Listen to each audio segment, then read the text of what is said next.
The preseason is almost over, and let me just say, thank God I can't stand the preseason. Regular season, 2 weeks away, but on today's video, I want to give you guys 10 players to watch for in the Broncos preseason finale against the Arizona Cardinals, because there are definitely still some roster spots that are up for grabs. So, starting off with a pair of quarterbacks, not Bo Nix, Jarrett Stidham, and Zach Wilson. Bo Nix already announced as the starter. At this point, everything is gravy. But Jarrett Stidham and Zach Wilson, they are competing for a backup job. And Zach Wilson has made the competition very, very interesting over the last couple of practices in the last 2 preseason games. Not that Stidham has been bad. I don't think the box score numbers do him justice. 11 for 18, 102 yards, and 2 picks.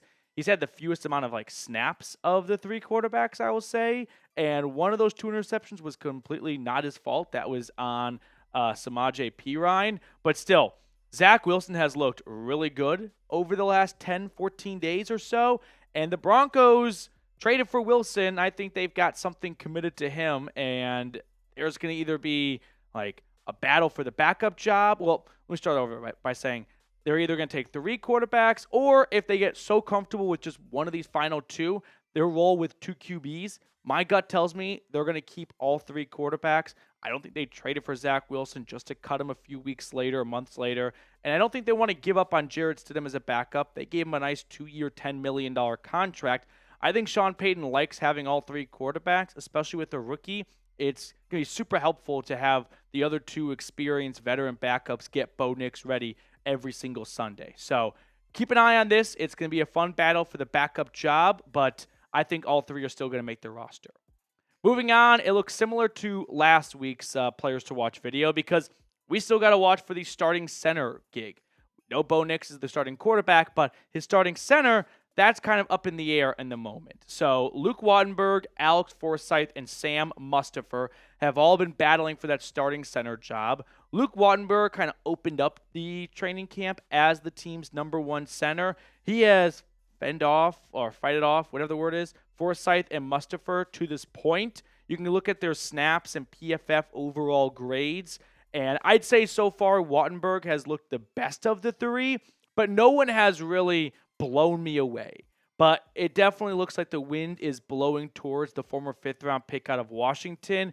And if that's the case, that's probably best case scenario for Denver, because if Sam Mustipher won, you kind of knew what you were getting in him after his few years as a starter with the Bears. So if he was the best of the 3, that really didn't say a whole lot about Wattenberg or Forsyth. So excited and encouraged to see Wattenberg and or Forsyth win this starting gig, as it appears the 2 of them have a leg up over the veteran Mustipher. But keep an eye on the starting center job. It's very important, of course. It's one of the more underappreciated positions, I would say. And we just saw Creed Humphrey get a big payday from the Kansas City Chiefs. Centers are valuable, and they're hard to come across. So hopefully the Broncos have a good one in Wattenberg. Now, before we look at the next 5 players to watch for, we are cooking as a channel this month.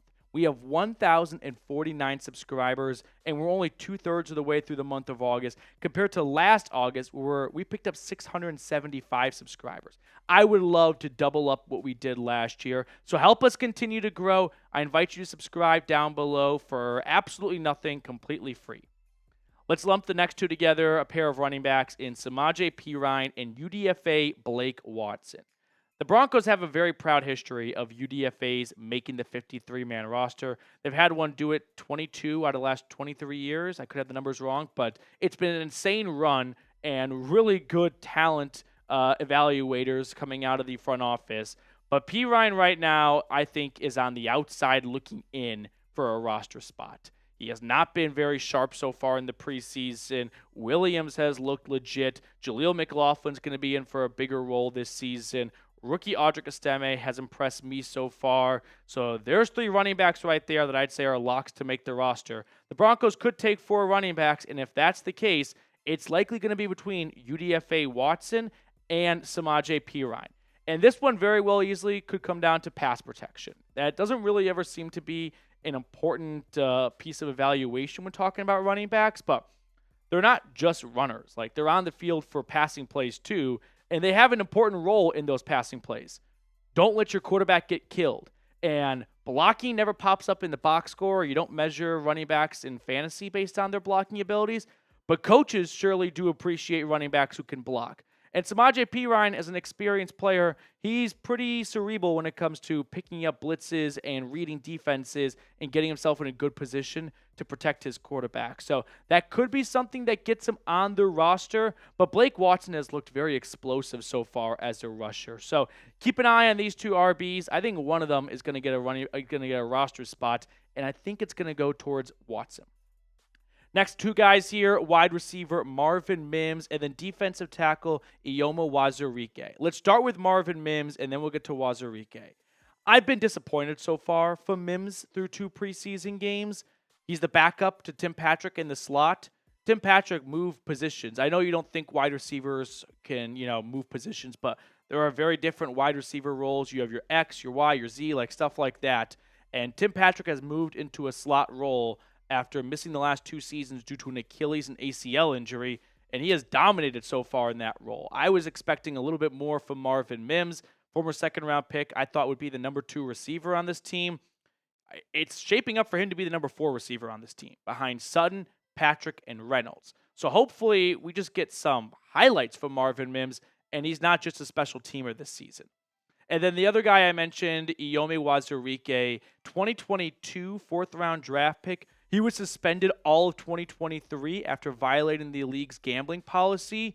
And when you look at the Broncos' defensive line, it seems pretty set in stone. Zach Allen, DJ Jones, John Franklin Myers, Malcolm Roach, like those guys are locks to make the roster. Angelo Blackson I toss in there. So now you've got Ioma Wazurike trying to claim a spot on the roster. He's very versatile. He was moving all over the defensive line in college. He needs to put together just a good game because we haven't seen much of him, and the coaching staff hasn't either, over the last 12 to 14 months. So for Wazurike, step number 1 is just get on the field and impress your coaches with good tape, and there could be a roster spot for him, so keep an eye on the former Cyclone. And then finally, let's go with safety J.L. Skinner. The Broncos are rolling out a new safety room this year. Last year they started Kareem Jackson and Justin Simmons. Both those starters are gone. You've got Brandon Jones, who unfortunately has missed pretty much all of training camp in the preseason with an injury, P.J. Locke, and then after that, you've got a good battle for the last 2 safety positions. Keandre Smith has been very impressive so far, picking off a couple of passes. Devin Keys looked good, but J.L. Skinner, the second-year man out of Boise State, man, does he know how to play with a chip on his shoulder and some physicality to his game. So J.L. Skinner is a name to watch for. I think he's going to make this 53-man, but he's probably going to need to put together a decent showing in this preseason finale to secure a roster spot. So watch for Skinner. He's been kind of flying all over the field in the preseason.